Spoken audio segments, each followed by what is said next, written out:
Vamos lá, boa noite. Estamos aqui mais uma vez, né? Entrando de novo. Sem o pastor Halisson entrar, vamos esperar que seja mais 1 hora, né? Sem ele saber aqui. Vamos deixar só entre a gente.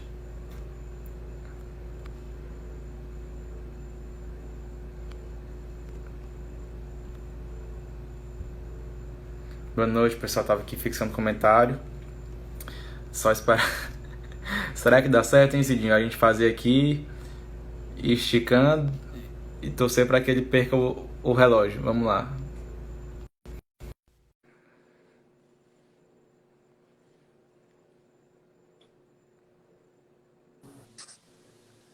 Eu Pronto, ouvi pastor. esse negócio de perder o relógio. Sério? O pessoal tava comentando aqui. Vamos torcer para que ele perca o relógio, se o fuso horário esteja diferente do computador. Vou deixar sem comentários só um pouquinho, porque para vocês perguntarem também, tá, pessoal? Qualquer coisa, essa abinha do lado que tem a interrogação, para vocês mandarem mais perguntas, certo? Só tem umas duas que haviam pedido para eu perguntar. E acho que, na verdade, essa não é nenhuma pergunta que me pediram, mas que a gente pode ir conjecturando aqui que realmente tem relação. Se a gente, né, ou se eu digo a gente, a igreja, né, cristãos, é bom que nós coloquemos alguém que realmente, pelo menos, tenha uma direção, uma crença parecida com a nossa. Amém? Posso partir desse princípio, né? Claro. Mas a pergunta que vem é, não fica um pouco distante a crença que nós professamos? Pronto, fica um pouco conflitante o que a gente aprende na igreja e o que a gente aprende na escola? E acaba a gente levando a pôr pessoas lá que têm princípios bem distantes do nosso. Claro. Eu vou juntar essa sua pergunta terminando de responder a anterior, para você ver essa conexão. Quando eu era pastor aí no Brasil, eu tinha o hábito de levar candidatos à nossa igreja que tivessem algumas características. Primeiro, eu não levava só um candidato a vereador. Eu levava vários. Nem só um candidato a prefeito. Eu levava vários. Mas quais eram as... Quando eu podia levar, e eu vou te dizer o que me limitava. Eram as ideias deles. Então, eu não podia levar para dentro da minha igreja e apresentar ao povo uma pessoa que tivesse ideias que destoavam daquilo que a gente crê como básico. Ao mesmo tempo, eu não apoiava publicamente nenhum deles. Mas eu dizia para o povo o seguinte, olha, estas pessoas, e eles não falavam, eu que falava, estas pessoas são, esta pessoa aqui, às vezes, teve um dia que foram 4 candidatos a vereador no mesmo dia no culto. Todos eles foram lá querer me pegar de surpresa. E bom, eu conhecia os 4, já havia conversado com os 4 antes, e eu apresentei os 4 e disse, olha, todos eles são cristãos, têm valores cristãos, e eu acredito que todos eles poderiam fazer um bom trabalho defendendo aquilo que a gente acredita que é verdade. Não é defendendo o povo evangélico, porque o povo evangélico já tem um defensor. Né? Nosso defensor se chama Jeová, o Senhor dos Exércitos. A gente não precisa de defensor, que a gente precisa de alguém que, lá naquele lugar, faça com que os valores do reino de Deus se tornem públicos e possam ser aplicados no dia a dia da nossa nação. Bom, isso vai abençoar não só a igreja evangélica, isso vai abençoar todo mundo, que é que deve ser o nosso objetivo. Então, eu não deixava eles falarem e os apresentava e não me comprometia com nenhum em particular. Em público, né? Em público. Não me comprometia com nenhum em particular. Então, eu não transformava a nossa igreja num palanque. Mas eu fazia com que a nossa igreja pensasse em votar em homens ou mulheres que tivessem o mesmo propósito que o Senhor tem para a nossa sociedade. Porque esse é um problema sério. Quando a igreja se omite completamente e se torna apolítica, o que ela acaba fazendo é que ela não cumpre uma das suas mais importantes funções, que é ensinar o povo de Deus. Nós precisamos ensinar o povo de Deus a fazer bem, a observar bem e a fazer bem suas escolhas. Eu não vou dizer para ele, vota nesse ou nesse ou nesse. Não. Eu vou dizer para ele, olha, aqui estão pessoas que têm os mesmos princípios que nós, que podem fazer um bom trabalho. E falava na frente deles, se fizer errado, não vota nele na próxima eleição. Ou pede impeachment, ou manda sair, ou manda carta, cobra dele. E eu falava na frente deles mesmo isso. Porque é como a gente deve ensinar as pessoas, a igreja, a tomar as suas decisões e a fazer suas escolhas. Entendi. Bom, saindo daí, é importante que nós tenhamos homens de Deus lá? Sim, então vou conectar com isso que eu estou falando aqui. Vou te fazer uma pergunta, que eu acho que, desculpa o óbvio, mas às vezes a gente pula o óbvio sem querer. Cara, quem que você prefere que esteja governando sobre você e sua família? Alguém que tenha princípios fora, deveria ter votado direito. Aí. Bota um crente lá para você não ter que reclamar. Se o crente fizer besteira, você chega na cara dura e chega, irmão, qual é a tua? Agora, por outro cara que você votou, que não é, ele vai dizer para você o seguinte, olha, eu sou assim, você sabia que eu era assim, você votou em mim porque quis. Agora, é isso que eu penso que deve ser feito. Eu, como economista, né, eu tenho a tendência a entender que a maioria do Brasil, que ele é cristão, ele não vota em quem provavelmente tem os valores parecidos, por conta que é movido, querendo ou não, a nossa sociedade por mamon, né, por dinheiro. Então, se há uma possibilidade de eu ter mais comida, né, para quem é pobre na mesa, se eu tenho uma possibilidade de ter um pouco mais de assistência do governo no final das contas, não me interessa muito se vai legalizar aborto, se vai legalizar a questão das drogas. É tanto que eu até mandei um áudio para o senhor a questão de Singapura, né? Singapura, o governo lá não há democracia, né? Um partido único praticamente. O povo é rédea curta, né? Falando, repreensão, não há liberdade de imprensa, mas é um país próspero, porque na economia ela alcançou sucesso através dessa liberdade. E o povo, então, não reclama, né? Traçando um paralelo com um país que é mais pobre, eu creio que é muito disso. Mas eu não estou aqui para responder, amém? Então é o senhor. Deixa eu pegar o meu carregador, porque está acabando minha bateria aqui. A gente vai ficar limitado aqui. Espera um pouquinho. Vamos explicar as perguntas, para a gente já ir finalizando.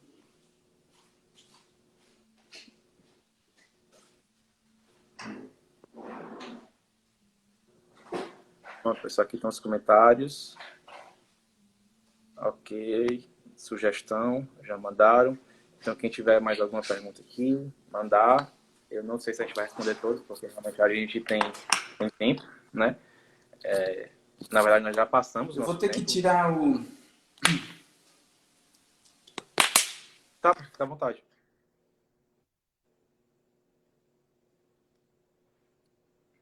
Diferente. Tá me ouvindo?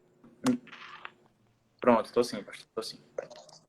Então, estou explicando aqui que realmente tem algumas perguntas. De ouvido, no mesmo lugar do carregador é o...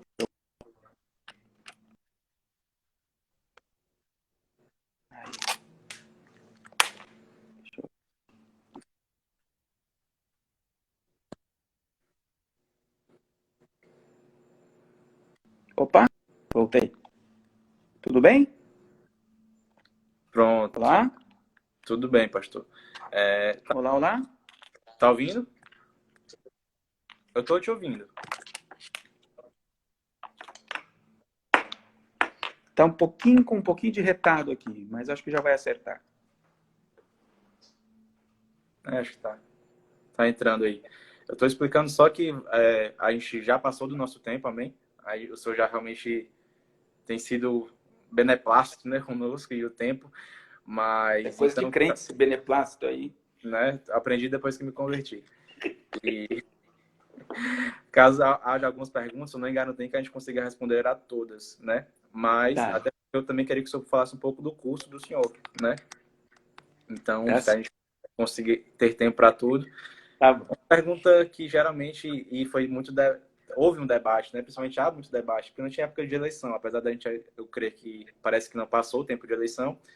A questão é, e parece que algumas pessoas se incomodam, né? Mas resumindo, sendo direto por causa do tempo. Um cristão, o porquê, ou na verdade não porquê, ou não pode, ou é contrário os seus valores, votar em alguém de esquerda, né? Eu creio que o senhor respondeu, mas eu gosto porque as pessoas pediram para perguntar de uma maneira mais direta, então o senhor pode responder de uma maneira bem direta, caso o senhor ache que já tenha respondido. Não, a minha pergunta, eu respondo com uma outra pergunta. Quando a gente vota em alguém que hoje se declara de esquerda, em quem você realmente está votando? Que tipo de ideologia, ideia, pensamento, valores você está defendendo? Essa é a pergunta. Agora, é importante você lembrar que essa esquerda tem uma história. E essa história não é lá uma história que tenha que caminhe junto com a palavra do Senhor. Uma boa parte dos crentes que se dizem de esquerda, eles dizem que votam na esquerda porque falam do amor ao próximo, falam sei lá, de uma ideia de igualdade que acham que a Bíblia tem. Mas não tem, assim, não tem um alicerce bíblico para você votar naquele conjunto de valores que são completamente destrutivos. Eu tive a necessidade de estudar alguns textos de Karl Marx, que é o alicerce do pensamento socialista, e a hora que você começa a ler o livretozinho mais simples dele, primário, né, que é o Manifesto Comunista, você fica desesperado. Você diz, como é que alguém pode defender isso daqui e se dizer cristão simultaneamente? São duas coisas incompatíveis. Mas, lamentavelmente, a incoerência é muito comum na área da política. A incoerência, quando você conversa com as pessoas, ela é muito comum. O cristão não faz ideia do que ele está votando, porque normalmente o cristão não se interessa por política. Aí o cara vai lá, pinta o boi de dourado e pronto, aí você quer ele, acabou. Então o cristão não se interessa muito. O cristão fica, em sua maioria, fica alheio à política os 3 anos. Quando chega no quarto, 2 anos, né? A cada 2 anos tem eleição. Então, a cada 2 anos, o crente vai decidir em quem votar. E ele não está nem aí em pensar em partido político, pensar em ideologia, pensar nada. Aí depois ele leva nas costas. Pastor, vou te interromper só porque é só para ajudar na pergunta, tá? Porque teve a Dayana, ela perguntou aqui no nosso comentário, Dayana Feitosa, ela perguntou, entendi, pastor, mas o discurso da atual direita anda com a palavra de Deus? Eu acho que a atual direita aqui no Brasil, que ela está perguntando. Uhum. Pois, se for assim, crente não votaria em ninguém, ou em partido algum, foi o que eu entendi da pergunta dela. Sabe o que eu gosto de responder? As pessoas me perguntam sempre se eu sou de direita ou se eu sou de esquerda. Porque eu falo da esquerda o que eu acabei de falar. Mas eu não sou nem da esquerda nem da direita. E esse é um detalhe que a gente esquece. Nós somos de outra origem. Eu sou de Josué 1,7. Não te desvies nem para a esquerda nem para a direita de tudo quanto meu servo Moisés te ordenou. Amém. Isso quer dizer o quê? O meu servo Moisés, isso tem lógica. O meu servo Moisés, a quem o Senhor se refere quando fala com Josué, elaborou um conjunto de leis inspirados pelo Senhor. E que isso aqui, nesse conjunto de leis, tem um monte de coisa que a direita não gosta. E tem um monte de coisa que a esquerda não gosta. Só que se a gente for sopesar, se a gente for colocar na balança, a palavra de Deus tem mais a ver com um pensamento de direita. E aí, E aí eu resumo esse pensamento de direita a liberdade ou libertário na economia e conservador nos costumes e valores. Então, esse para mim é o tema, talvez a definição mais simplória do que seria para mim direita. Tem mais a ver, a Bíblia tem mais a ver com isso do que com os valores da esquerda de uma economia dominada pelo mercado, limitar a voz, a liberdade, expressão, etc, etc. Né? Então, eu pessoalmente, se tiver que escolher um candidato, eu primeiramente verificaria o de direita, obviamente, se o cara tem condições ou não. Agora, você está me perguntando da direita do Brasil. Não é a direita do Brasil. A direita do mundo hoje é uma resposta a uma esquerda trágica. Trágica. Uma esquerda trágica, que o que tem gerado nas nações é mais e mais pobreza. Só que, para tirar essa esquerda trágica dos governos, o pêndulo foi exatamente para o lado oposto. Então, não é que a gente tem uma ultradireita, não. É que a gente tem uma direita no mundo todo, não é Brasil, é no mundo todo, que o brasileiro está olhando só para o seu... O brasileiro conhece pouco do mundo, né? E acha que é só aí. Não. A direita no mundo todo é uma reação à tragédia que a esquerda colocou o mundo nesses últimos 70 anos. Então, só que para tirar essa esquerda do poder, no mundo inteiro, a direita é chamada de ultradireita. Extrema-direita. No mundo inteiro. Aqui na Espanha, qualquer pessoa que é de direita é ultradireita. Por quê? Porque a ultradireita, para tirar esse encapsulamento que a esquerda fez nas instituições, e aí vamos desde o judiciário, passamos pelas escolas e universidades, passamos pelos outros departamentos, tudo os ministérios. A esquerda está lá dentro, ela está encapsulada, enraizada lá dentro. Quando a gente vota num presidente de direita, isso não quer dizer que o país é de direita. De jeito nenhum. Você está muito iludido se você acha que o nosso país hoje é de direita. Não, a gente tem o governo de direita. A gente cortou a cabeça da esquerda, mas a raiz está lá. E sabe o que falta para a esquerda brotar de novo com a malignidade que lhe é peculiar? É uma eleição, só isso. Só uma eleição.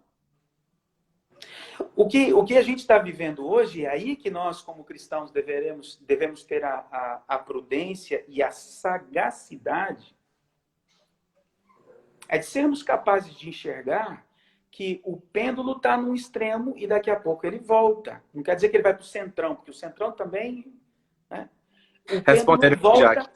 O pêndulo volta para um equilíbrio. Para um equilíbrio. Hoje, se você não apoia, lamentavelmente, e essa é a realidade no mundo, para você apoiar uma mudança em que a tragédia que foi plantada, não só no nosso país, mas em todos os lugares, seja retirada, seja transformada, para aprovar essa mudança, você precisa apoiar, lamentavelmente, essa força que vem agora, para a gente poder alcançar um equilíbrio. Pessoalmente, eu que estou de fora, olhando o Brasil, aí eu não... Me perdoe a nossa irmã, não sei não me lembro o nome dela que perguntou agora. A Dayana. Dayana, eu não estou querendo ofender nem entristecer ninguém, Dayana, me perdoe, por favor, de maneira nenhuma, essa é a minha intenção. Até porque eu realmente não sou político, não sou partidário de nada, de ninguém, eu sou um homem político, essa é a minha postura. E por isso eu posso analisar tudo, posso falar de tudo. Aqui o Brasil, olhando daqui de fora, Não pela mídia, tá? Pela mídia não, porque a mídia é outro lugar onde a esquerda entrou e enraizou. O pensamento marxista cultural, principalmente. Mas olhando daqui de fora, o Brasil não está tão radical assim. Ela precisa vir aqui. Vem aqui na França para você ver o que é direita radical. Vem aqui na Alemanha para você ver o que é direita radical. Aí sim você vai ver o que é direita radical. O Brasil não está direita radical. O Brasil, observando o que eu estou observando, a gente tem uma evidência do presidente da República, porque a oposição faz tanto barulho que coloca muito evidência no presidente. Para mim, a oposição age de maneira ilógica, né? Mas, enfim. Então, eu não considero hoje a direita como o exemplo bíblico a ser seguido. Mas que a Bíblia pende mais para esta... Perdão, não é a Bíblia que pende. Que o pensamento de direita pende mais para o que a Bíblia ensina? Sim, isso é verdade. Seria por causa daqueles três tripés que eu tô provocando, porque eu creio que fica uma... Eu gosto quando o senhor fala a respeito da liberdade, vida e propriedade privada. Seria isso que mais... Porque estão contestando, né? Porque o que é que a esquerda tem de mais de mar, né? Ou de ruim, etc. Então eu gosto muito quando o senhor explica, porque eu já vi o senhor explicando isso uma vez. Se o senhor pudesse explicar aqui de novo para quem está... para as 30 pessoas, 28 que estão aqui com a gente. Então, esses são os três valores, esses são os três direitos inalienáveis, fundamentais do ser humano.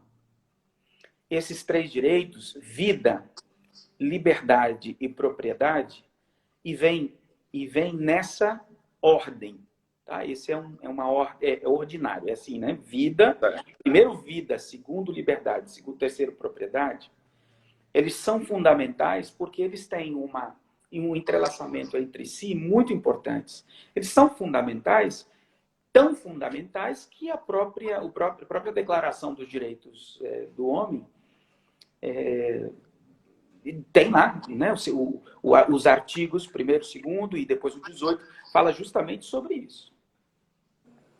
E esses artigos, ou esses direitos fundamentais, e aí tem uma confusão tremenda das pessoas, esses direitos não são dados pelo Estado. Eles são dados por Deus. Eles são da natureza humana. Eles são do simples fato de você existir e ser como é. Quem é, como ser humano.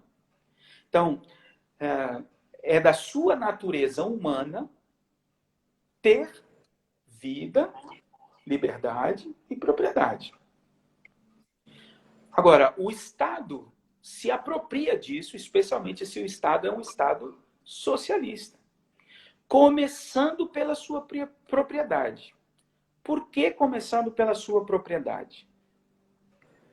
A propriedade, quando você a tem, você tem poder. No Manifesto Comunista, Marx dizia justamente isso, que nós precisamos terminar com a propriedade privada, porque a propriedade privada dá poder para quem a possui, certo? E no caso dele, ele achava que era justamente os burgueses, essa sociedade burguesa, que possuía muitas propriedades, então tinha poder. Se você tira a propriedade do ser humano, você tira dele o poder de ser livre. Porque ele vai depender de alguém. Ele vai depender de outra pessoa. Ele vai depender da boa vontade, ou ele pode até se vender, como em alguns casos ainda hoje, se vender como escravo, para poder sobreviver, para poder garantir a vida. Então ele negocia a liberdade, como ele não tem propriedade, ele negocia a liberdade para poder viver. Então, a propriedade te dá poder para você defender sua liberdade e defender sua vida. E o Senhor defende, você pode, mas onde que o Senhor defende a propriedade privada? Isso é fácil. Não furtarás. Não furtarás. Sim. O que quer dizer não furtarás? Não Não pega pegar. o que é do outro. Não pega o que é do outro. Não pega o que é do outro. Se eu não posso furtar, é porque eu não posso tirar o que é do outro. Então, isso significa que o outro tem uma propriedade, que eu não tenho. Eu não posso tirar o que é dele. Certo? Sim. Então, não furtarás é a defesa da propriedade privada. Não pega o que é do outro. O que é do outro é do outro. Quando o Senhor faz... Eu estou agora nas minhas devocionais, estou lendo o livro de Josué, de novo. Quando o Senhor faz a distribuição de terra, o que ele faz? A distribuição da terra em Canaã. Propriedade privada. Não pega.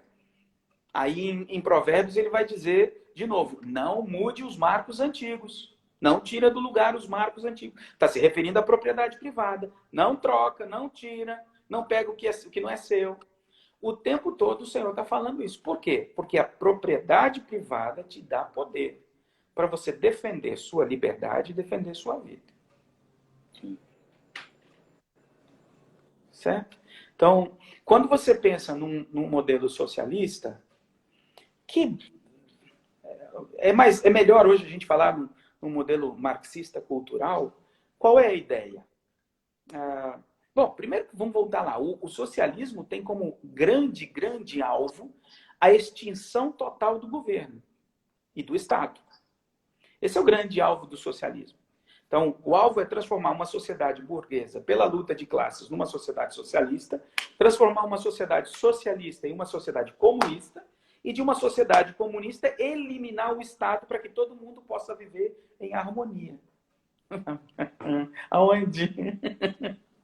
Com os seres humanos, como nós somos? Não. Não dá. Não dá. Então,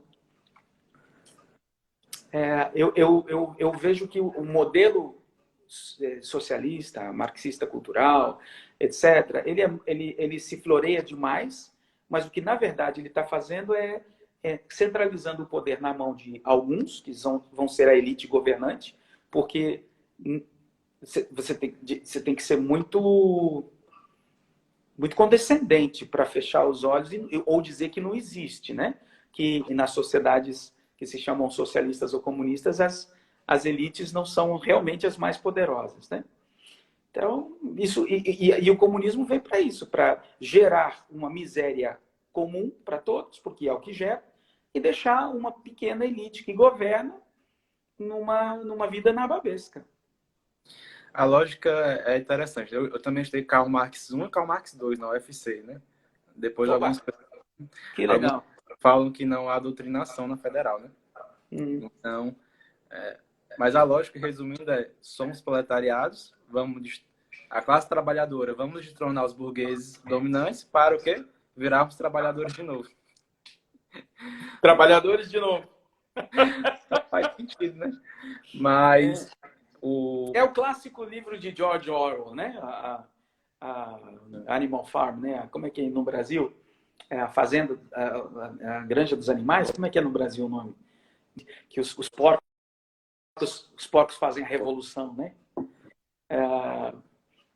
Aí tem um momento que os animais vão reclamar com os porcos, né?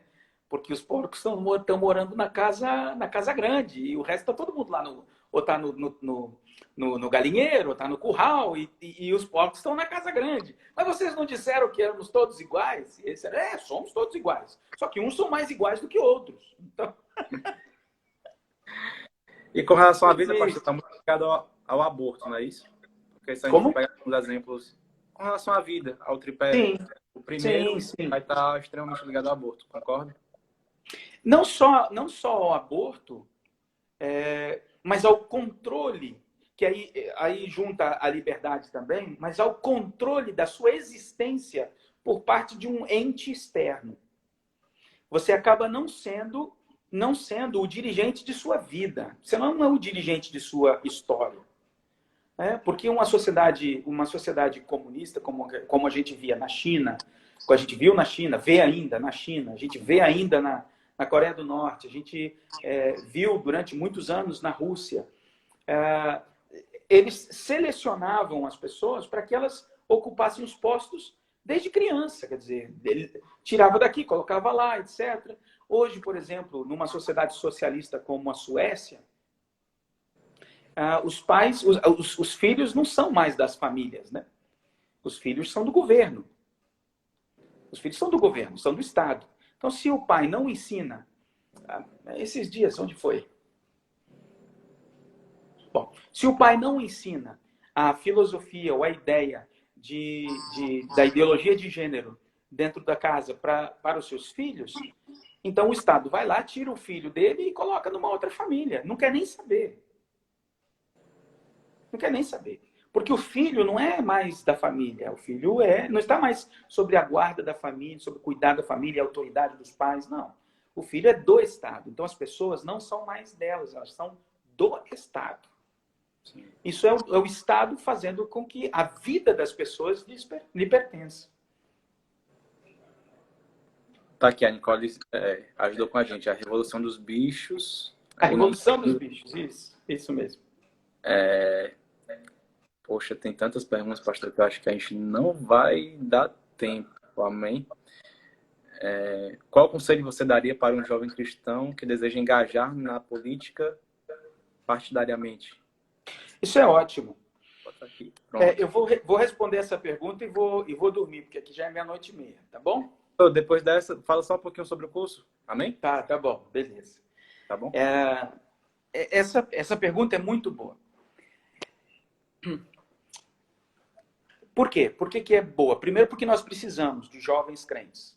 E nós precisamos de políticos que saibam, que entendam do negócio desde cedo, né? Então, que conselho que eu dou? Primeiro, ore bastante para saber se é isso mesmo que Deus tem para você. Porque você vai precisar de se preparar bem. Então, o primeiro preparo que eu sugiro que você faça é o preparo do seu espírito. Então, um jovem cristão que quer se envolver, ou qualquer cristão que queira se envolver com a política, primeiro precisa estar muito bem com Deus. Precisa saber exatamente que isso é o propósito de Deus para a sua vida. Precisa ter uma vida santa, precisa estar desejoso de viver uma vida santa, de estar na presença de Deus, precisa aprender a viver uma vida de contentamento, de simplicidade. Porque entrando lá, o glamour é muito grande. A atração e a sedução é muito grande. Desde o dinheiro até o sexo, até o poder, tudo. Então, se a pessoa não está bem com o Senhor, cai aí. Segunda questão, precisa se preparar intelectualmente. A gente, na nossa democracia, a gente aceita qualquer um governando o Brasil, certo? E literalmente qualquer um. A gente já aceitou qualquer um governando o Brasil. E, lamentavelmente, deixou o país, eu acho que a gente tem um país muito atrasado por causa de qualquer um que está governando o Brasil. Então a gente precisa de pessoas bem preparadas. Gente que estuda, gente que sabe, que conhece, gente que entende da parte técnica, mas principalmente que entende da parte intelectual, ou eu diria da parte, vou usar esse termo, me perdoem, ideológica. Então você tem que estar bem preparado no que você acredita, naquilo que são as suas ideias. Você tem que estar bem fundamentado. Você é um cristão? Então, isso aqui não pode se apartar da sua mesa de trabalho. Tá? Essa Bíblia não pode sair da sua mesa de trabalho. Você tem que ler isso aqui todo dia, meditar nisso todo dia e aprender. Você precisa adquirir uma cosmovisão cristã. E adquirir uma cosmovisão cristã não é só ser crente batizado. Porque crente batizado, você se converteu aqui. A cosmovisão cristã converte você aqui. Tem muito crente convertido aqui, mas que aqui é pagão. Então você precisa se converter aqui, mas precisa transformar a sua mente. Como diz o apóstolo Paulo. Sua mente precisa ser a mente de Cristo. Você precisa enxergar as coisas com a lente de uma cosmovisão cristã, através do projeto de Deus. Qual é o projeto de Deus? Então, você precisa estar formado tecnicamente, então você precisa conhecer de política, conhecer de como fazer um projeto, como fazer um orçamento, de como liderar uma comissão. Você precisa aprender tudo isso, se treinar nisso e conhecer uma cosmovisão bíblica que vai te dar o suporte para você fazer a transformação que você quer. Porque senão, eu vou te avisando já, você vai chegar lá e não vai produzir nada. Porque você não vai saber o que votar. Você sabe Roberto, quantas leis são aprovadas no Brasil diariamente? Menor ideia, pastor. Não tem, né? 8.000. Todo dia. Todo dia. Muito bem. 8.000. Se você parar para pensar, faz sentido. São só 5.570 municípios, certo? Uhum. Se cada um votar uma lei, já são 5.570 leis. Sim. Mais os estados. E mais a federação. Mais a União. Então, você tem aí lei com rodo. Você não vai ter tempo. Se você não tiver isso, a mentalidade bíblica, da cosmovisão bíblica embutida em você, integrada nas suas células, você não vai ter tempo de parar e pensar, porque você vai ter muita coisa que assinar e que votar. Então você precisa estar preparado. Terceira sugestão para você. Então, a primeira é você estar muito bem com o Senhor, espiritualmente. A segunda é você se preparar muito bem, seja tecnicamente e seja também na parte dos seus princípios e dos seus valores. Terceiro, encontre um mentor. Você vai precisar. Você vai precisar de um mentor na área política, mas você vai precisar principalmente de um mentor, de alguém que cuide de você espiritualmente. Você precisa de um discipulador. Você precisa de dar autoridade a alguém para chamar a sua atenção, para te chamar pelo nome, dizer, ô Beto, que é isso, cara? Aí você vai dizer para ele, ei, qual é que você está falando comigo? Eu sou governador. Não, você é o Beto, e você vai sentar aí e vai ouvir o que eu estou te falando. Você entendeu? Entendi. Porque, normalmente, quando as pessoas são eleitas, a mostarda sobe ao nariz, né? Então, elas já ficam todas assim, estou podendo, agora sou eu. Antes, ia lá na igreja, pedia conselho para o pastor orar, pastor, põe sua mão aqui. Depois que foi eleito, pastor, se eu precisar, nós estamos aqui, nós sabemos, nós podemos e tal. Não. Baixa o facho, você precisa de alguém que mande em você. Não estou dizendo que você precisa de um pastor que te diga o que fazer. Não. Você precisa de um homem que seja voz, ou uma mulher, que seja voz de Deus na sua vida. Que te diga, seu comportamento está errado, sua atitude está errada, sua maneira de pensar está errada. Não é dizer assim, vota nesse projeto ou vota naquele. Não, isso você vai fazer. Mas alguém que te diga, cuidado com essa amizade, cuidado com esse laço que você está fazendo aí, com essa aliança que você está fazendo. Cuidado nessa decisão que você vai tomar.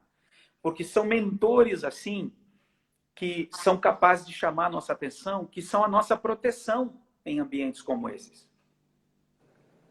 Amém. Certo? Amém. E aí depois junta muita grana para você poder ser eleito, né? Amém, pastor. Amém. Glória a Deus.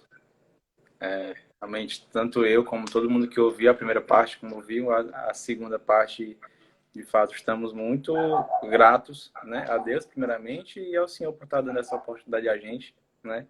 Sei que está tarde, mas muito obrigado pelo seu coração, acima de tudo, de servo, né? Ok. Tá tendo um chamado do nada, despretensioso, na verdade. Rapaz, vou mandar aqui, ver se o pastor me responde. E glória a Deus, foi super acessível. E depois dos agradecimentos, eu estou encantado, né? Não só por esta live, mas pelo que eu já vim acompanhando do senhor antes. E em breve estaremos juntos na sala de aula online, né? Que legal, que joia.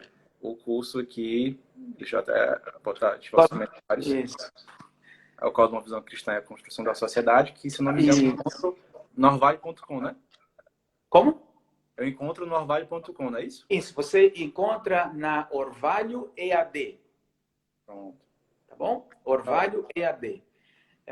Eu não cheguei a te mandar o link, não? Mandou. A gente botou aqui, só para... A gente disponibilizou o nosso link na bio da nossa página do Instagram, como também a gente vai fazer o destaque, certo? Amanhã o destaque fica lá para quem quiser querer abençoar, né? Tá no ministério. É só ir no destaque e clicar no link. O curso é um curso de 4 módulos. 4, né? Muito bem gravado, muito bem feito pela turma, pela equipe lá da orvalho.com. muito bem feito. Tem um conteúdo que engloba, claro, uma parte que engloba isso aqui que eu falei, mas vai muito mais profundo. Muito mais, né? Ele é provocativo, tá?